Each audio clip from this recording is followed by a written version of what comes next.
Good morning. I'm here in a UA practice room, and this one has plants. So that's why I picked it. I like the plants.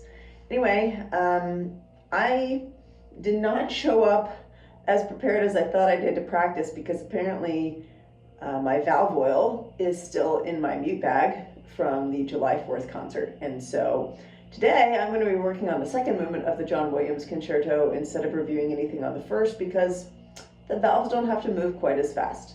Now, strictly speaking, I do teach trumpet, and let me point out that I don't particularly like it when my students are like, it's a slow piece, the valve doesn't have to go that fast, I'm just not going to oil it because frankly, gummy valve, sticky valve is an annoying valve. I don't care what speed the tempo goes because the valve either needs to be up or it needs to be down. It doesn't like the transition between up and down. It needs to go pretty smoothly.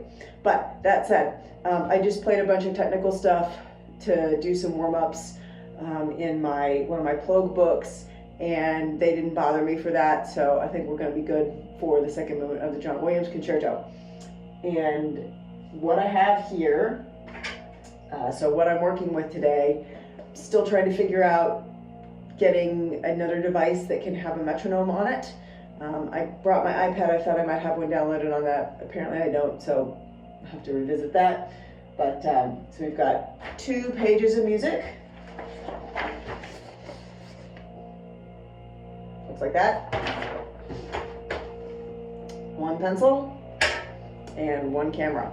So we'll see how it goes.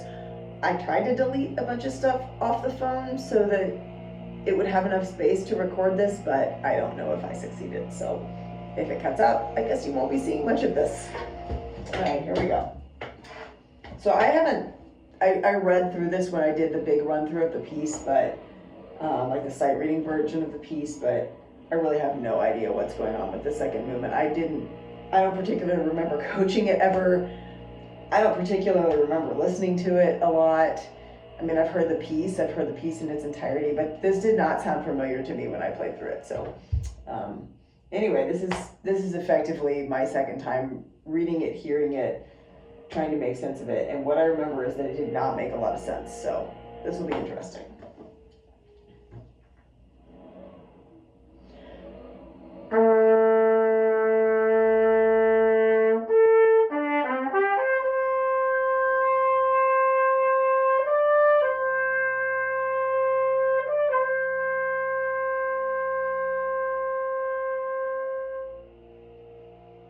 Sorry about the leaf blower outside, if you can hear that.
Okay, that's the first page, and there are 2 things that are immediately apparent to me. One is that I don't like the leaf blower, and 2 is that I really need a metronome to do this properly. So I'm going to stop the camera for a minute use my cell phone as a hotspot to try to download a metronome onto my iPad and come right back. Okay, I'm back, and now I have a metronome downloaded on my iPad. Some other time I can tell you about my downloaded metronome, but since they don't have a lot of space on the camera today, we're going to skip that right now. The point is, I'm sticking it at 58, which is the opening tempo for this. And the reason I want to use it is because I've realized that my time is terrible and I am forgetting to count during most of the long notes.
That's really slow.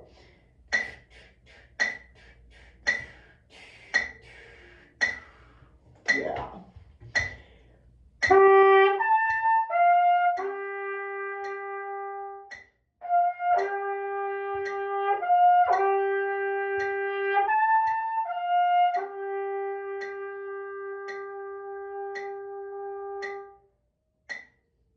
This is why you should have a metronome even when it's slow music. Okay, so it speeds up a little here.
Okay, so we're going to have some mixed meter on the next page, and I don't want to deal with the metronome for that right now.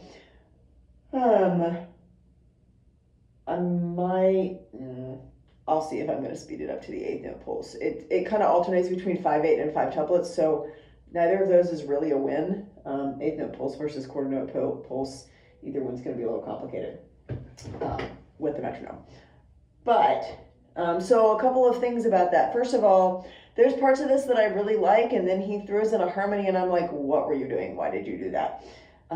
It's John Williams, so he knows a lot more than I do about writing music, and he's a lot better at writing music than I am. But as a performer, there's definitely some times where I'm like, how am I supposed to interpret that? And the obvious culprit here is this major triad that occurs on line 2. So I'm going to try to make sense of that for just a minute. So we've got these harmonies. We've got so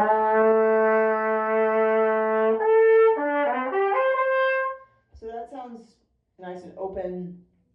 I've got some fifths, I've got some fourths, and there's not really anything that indicates anything other than just modal in that. And then out of nowhere I get, well, I'm sure it's not out of nowhere, I don't have the piano part playing.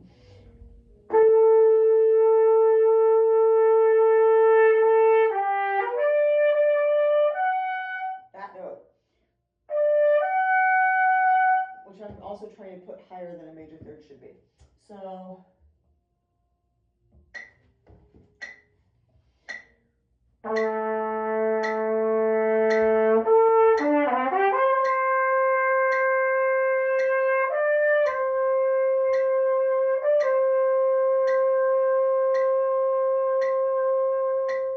see, we can't tell if it's major or minor yet.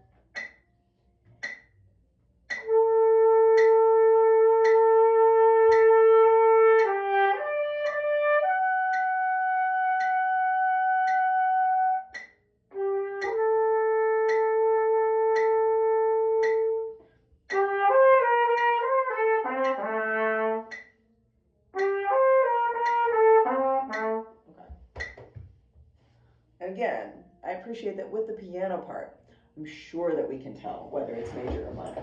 In fact, one of the reasons that I like to have the score with me when I'm learning this kind of thing is because I can look at the piano part and I can try to get some idea of what's going on. And conveniently, right now, I also have a piano with me when I'm practicing. So all of this is happening over, there's some clusters going on that are gonna obviously be suspended out while I'm playing. And the piano part is actually fairly active while I'm playing. Certainly, it is more active than what I care to sight read, but it does appear that that F sharp has made some appearances before I have it. In fact, it is a sustained note in the right hand, an octave lower, 2 octaves lower than what I have it. So while I play it, so clearly it's going to sound like it fits when I'm playing it with the music. And this brings up a really good point, right? Because you might say, okay, well, why don't you just listen to it and hear what's going on? And the reason that I don't do that is because I like to have some idea of the piece. I want the sheet music, the printed music, to say something to me. I want to know what it can say by itself without somebody else's interpretation first. So I want my first idea about musical interpretation to come from the printed music and not from what I'm hearing somebody else play. I like to listen to other trumpet players when I'm working on solo music, but I try to make sure that I listen to several of them. I don't want to have like a reference recording because, again, I want my primary guide for my interpretation to be what's on the page and not necessarily how did Michael Sachs do it. Although Michael Sachs is fantastic, and if I could sound exactly like Michael Sachs, that would be amazing, because I love so much about his playing. But I digress. I am not Michael Sachs, and what would be the point, right? How is it fun to just try to copy someone? So anyway, part of why I like playing music that is not overtly tonal is that it's a little bit of a puzzle. It's a little bit of a hunt to try to figure out how to make it work. So okay, so I think I can make peace with the F sharp, and I think I need probably another pass through this triplet with the metronome so that I'm not just crazy out of time. I think it's really important to get the rhythms right early. That's critical because you get them in your ear and you get them in your body, and boy, if you have a wrong rhythm, that's really, really hard to undo later. So I'm glad I have the metronome to tell me that my quarter note triplet in my first read through was just way too fast. And I need to subdivide it better to get it in time.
Okay, this is an arbitrary amount of time. I'm not counting this rest.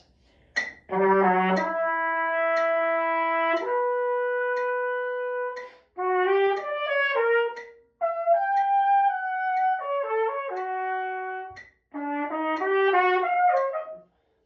well that's not working. Let's try again.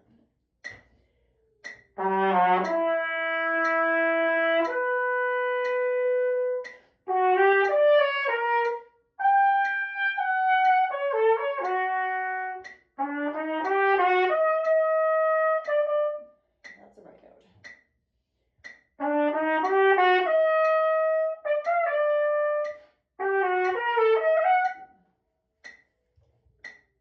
So my ear wants to hear something that isn't here. I'm wanting to hear something up in there. Probably I want to hear the octave F sharp.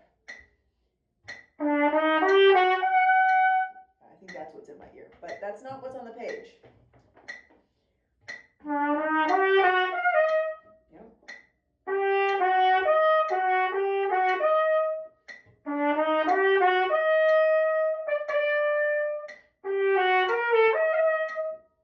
And here, okay. So I'm going to stop the lecture for a second and pick this apart. So here it actually goes up to the F sharp. So I have this collection of pitches that he's playing around with. Here are the notes that are in this pitch collection. So we've got, I'm not going to try to arrange them into a key right now. I'm just going to start from the lowest ones. So I've got these. And then I have these. But I also have, and so I've got an E flat, a B flat, a B natural, and an E natural. There's some more half steps. A lot of half steps. We've got this. Okay, and we've got, so clustered together.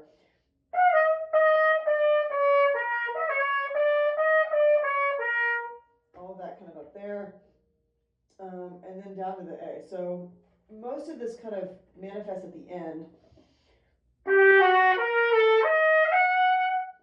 Right? You can hear all that kind of clumping together.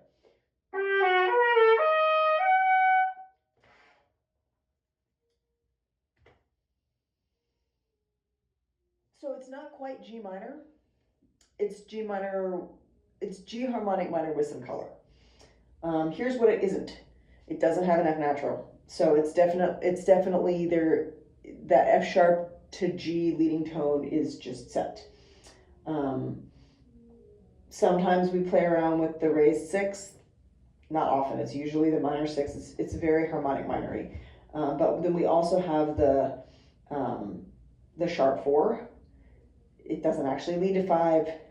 Maybe it's doing something in the tonality though, with the piano, because there is a 5 of 5 kind of interspersed with it. So we loosely have G harmonic minor, but with a B natural that I haven't been hitting way above the staff right at the end. So that part is not harmonic minor. Then it becomes.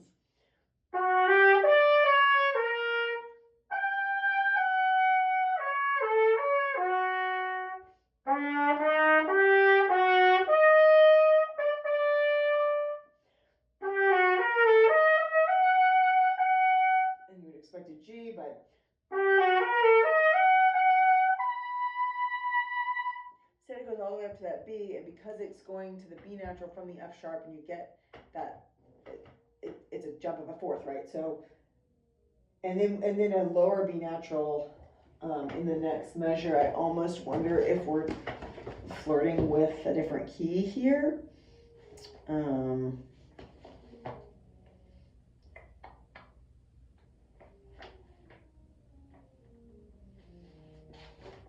Okay, so in the piano part, not really. I have the piano part C natural, A natural, D, G, A, F sharp, and then it rolls to another cluster, but that lasts for a 16th note. So I'm going to play da-dee, and a beat later the piano is going to go da-dee, and the held out chord in the piano. I got an E natural, looks like a F sharp, A, C sharp. Okay, so I think I'm looking at well, that's okay. So the in my bass hand, I've got D, E, G, D. Looks like a probably bitonality going on. There's enough notes in there that I think that cocktail, it's definitely not going to sound like we suddenly switched to B major. Let's put it that way. So we're going to scratch that as assuming that that's what's going on. But then the next measure, the note that I have held out, open fifths in the bass, C, G, D. Then in the right hand piano, G, B, F sharp. So my B will be doubling that B. So open fifths, and then something that's kind of a G major 7th. My overall impression here is that I think that the major 7th chord is probably going to be a big deal in this piece. Maybe the half diminished 7th chord, because those are the two that we don't maybe see as much of in traditional tonality, and it's clear that 7ths are important here. Like if you think about well, maybe it's not clear, but my initial impression is that they could be, because if you think about this opening sonority,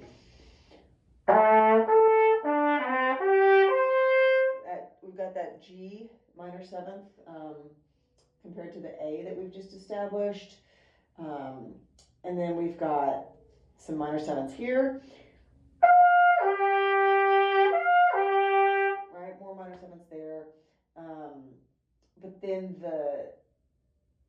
all of this that's going on here, sort of further down the page, there's a lot of half steps, and so the chords that are being produced, especially when I look at the piano, I feel like major 7th,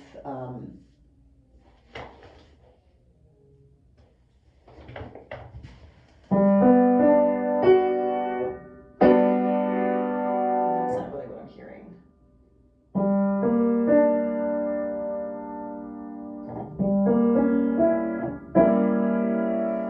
Maybe a little closer. It's fully diminished.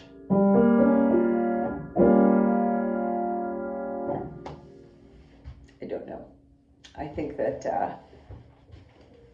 I think it's John Williams, and he's playing more with intervals than with or clusters than he is with traditional harmony. But anyway, I do not have the piano chops to figure this out unless I'm just going to hammer things home, and that's a little more than I want to get into right this second. So let's see what we can do with the trumpet part one more time.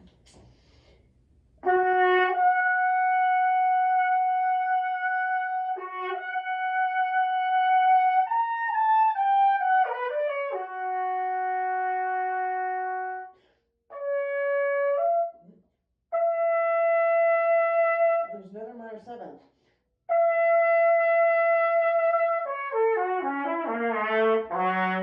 Okay, and this is interesting because so we've got a true minor 7th chord there, and then but he puts the B flat in here, and the B flat is rewritten, would be A sharp. So in the lower half of this, he gives me both the major and the minor 3rd that go with this chord. So check it out.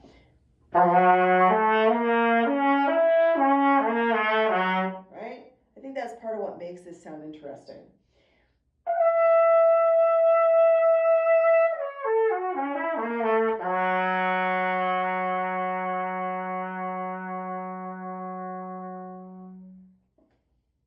I like that, hearing it that way.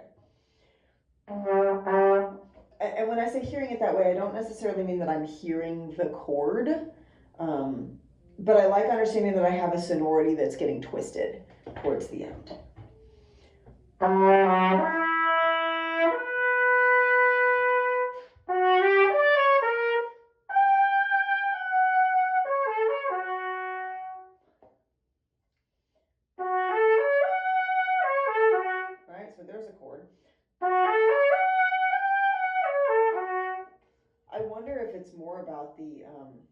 been interpreting this as G minor, but that's a very tonal concept. And I wonder if this is more about the F sharp chord, and maybe the G is kind of the strange note that's just thrown in here. Maybe we're playing around with the major versus minor seventh, or it could be bitonal. But again, that B flat can be reinterpreted as A sharp, and so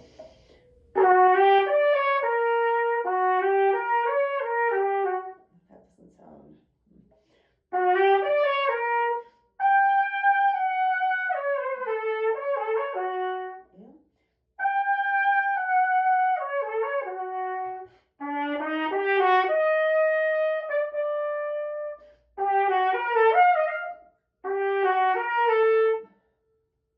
Yeah, so okay. So look. We could have that. We don't have that. Because the C sharp isn't there, but we do have both of these thirds.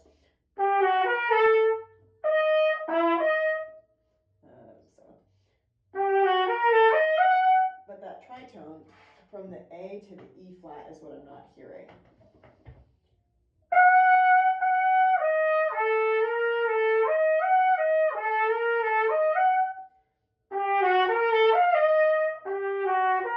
I'm going to do the whole thing.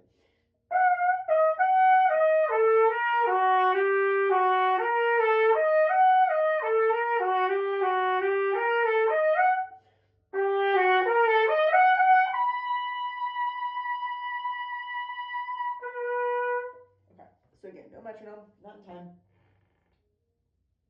But I'm going to play it in time. Let's listen to it.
So to me, the note that still isn't really making a whole lot of sense is the E flat that is kind of held out before that dotted 16th. This one.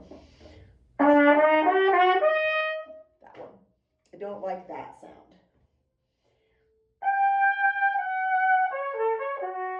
That's fine.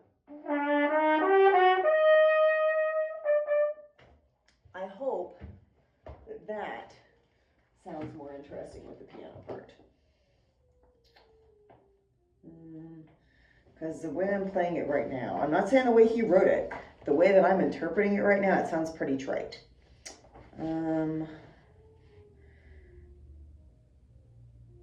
Okay, so that happens over a sustained chord. So let's actually try this one. So we've got down here.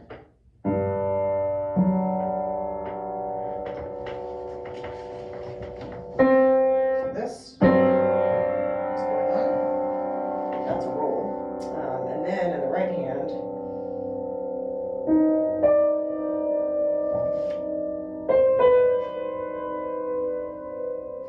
and then somewhere in there. So it's gonna make a lot of sense against that, right? It's gonna fit right in. It's a cool sonority.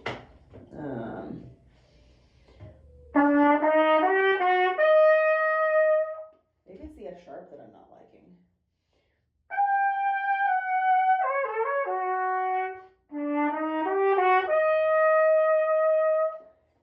You know, I wonder if what I'm doing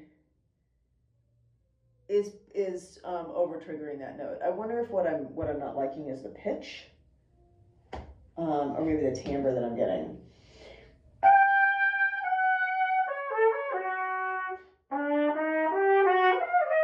That doesn't help.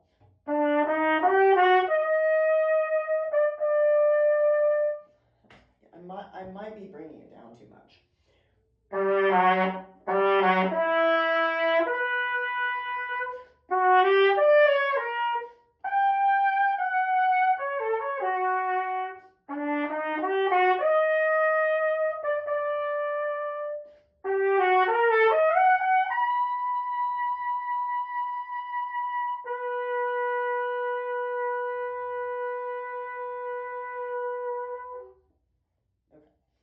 Not agreeing to that note, but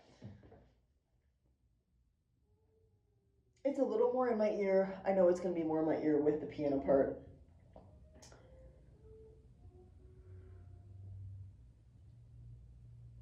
I think I'm going to play this whole opening once. And I'm going to leave the metronome off. I still don't think my time is going to be great, but I want to get just kind of an overall sense of what's going on here.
There are some things in my playing that I'm not crazy about, but I mean, there's some things in my sound I don't love. There's some things in my releases I don't love. I'd like if my valve hand didn't get stuck over here. Okay, there's a couple things, but that's not the point. I think the point that I want to make with this video is that you need to prioritize when you're practicing. You need to have an idea of where your focus really is going to be and what you're willing to let slip. I don't want to be playing with bad technique. I don't want to be playing with inefficient technique. I don't want to be playing with technique that's gonna iron bad habits into this music. But where my attention is right now is on what my ear is hearing, and I need my focus to be there. I'm not invested right now in showing off on the trumpet. And I think that when you're learning a piece like this, so this is slow music, it is non-traditional harmony, and it probably makes a lot more sense with the piano part. So I'll probably listen to it fairly soon, but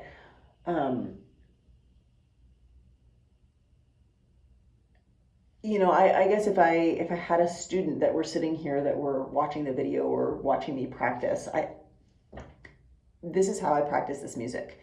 I I believe that the solo part is integral to the rest of the piece and integral to the piano part and the harmony, but a trumpet is a singular solo voice.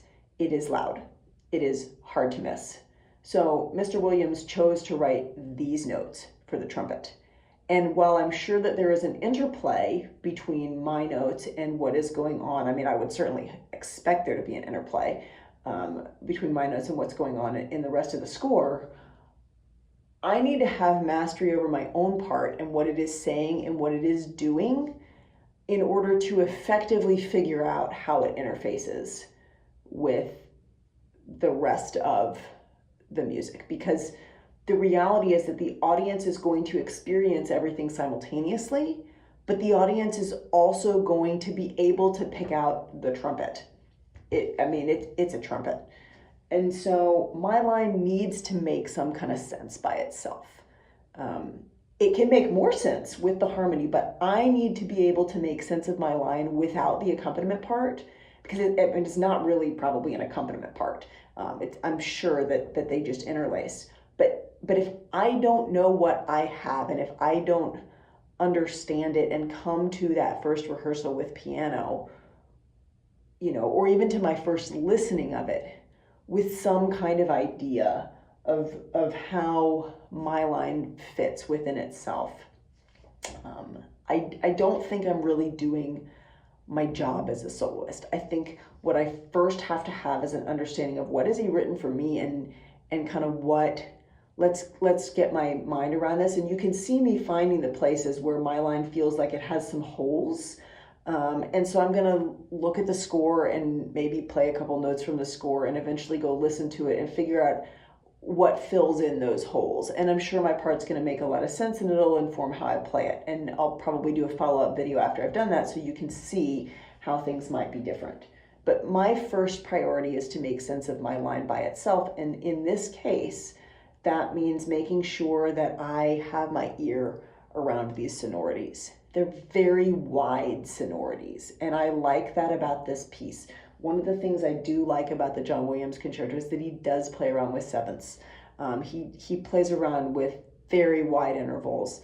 Octaves are all through here. There's not a lot. There's certainly some things that are crunchy and chromatic-y and they're close together, but he really gets back and forth across the treble staff pretty quickly and pretty regularly. And to me, that reminds me of kind of the sort of Americana Western feel that you might get in certain soundtracks. And I'm not saying, having heard the concerto before, like the concerto does not remind me of soundtrack music, but there are moments playing it that I get flashes of that, and it wouldn't be surprising who wrote it. It's a little bit more of an avant-garde Western than what you might see, if you just, pick up, put in some movies and watch them. But, John Williams isn't necessarily known for Westerns. He didn't write the score to some of the more famous Western music that's out there. So anyway, I like what I'm finding out about it, but it is it's still doing a number on my head. But anyway, so I just want to kind of unpick this process. Is why I'm recording the videos of me going through the concerto, is just so that anybody who's curious can see how somebody else learns complex music that is non-traditional in a lot of ways. And so what we got from today is really, I would have maybe liked to do the whole second movement and get a better feel for it, but there was enough that I wasn't playing well in the first page that I thought it was worth spending some time there. So making sure that I've got the correct rhythms baked in from the beginning, making sure that I've got my ear around the harmony. And one of the steps I'll do later is record it to ask myself some interpretive questions, because in general, with music that it has this much tension in it, there's this much dissonance, I don't like to use a lot of vibrato, and I bet I'm not going to like how much I'm using just by default right now. So I'll probably adjust that in a little bit after doing some recording. But This is a good first start on it. I feel like I have some sense of this page, so, and I feel like I'm lucky that my camera hasn't quit. So I'm going to call it a win and probably hang it up for today, and we'll make another one soon. So thanks for watching.